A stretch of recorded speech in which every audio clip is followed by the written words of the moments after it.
بسم اللہ الرحمن الرحیم۔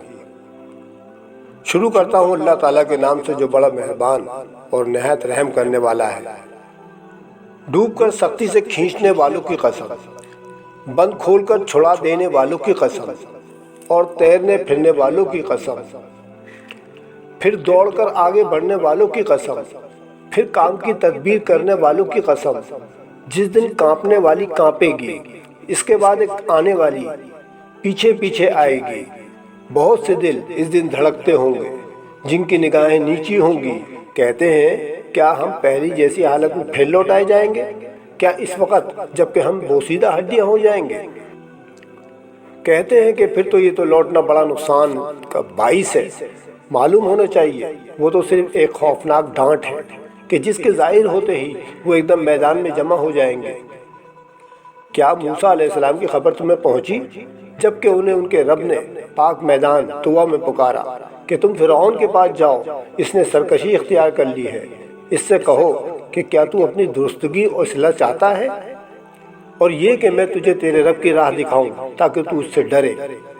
بس اسے بڑی نشانی دکھائی تو اس نے جھٹلایا اور نافرمانی کی، پھر پلٹا دوڑ دھوپ کرتے ہوئے، پھر سب کو جمع کر کے پکارا، تم سب کا رب میں ہی ہوں۔ تو سب سے بلند و بالا اللہ نے بھی اسے آخرت کے اور دنیا کے عذاب میں گرفتار کر لیا۔ بے شک اس میں اس شخص کے لیے عبرت ہے جو ڈرے۔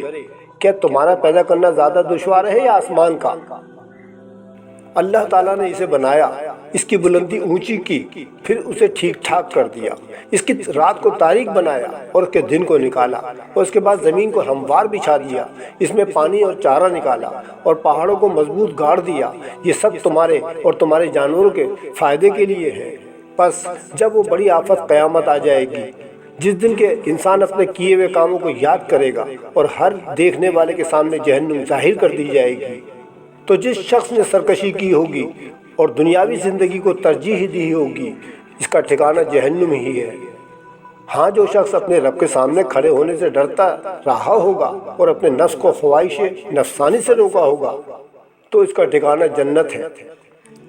لوگ آپ سے قیامت کے واقع ہونے کا وقت دریافت کرتے ہیں، آپ کو اس کے بیان کرنے سے کیا تعلق؟ اس کے علم کی انتہا تو اللہ کی جانب ہے، آپ تو صرف اس سے ڈرتے رہنے والوں کو آگاہ کرنے والے ہیں۔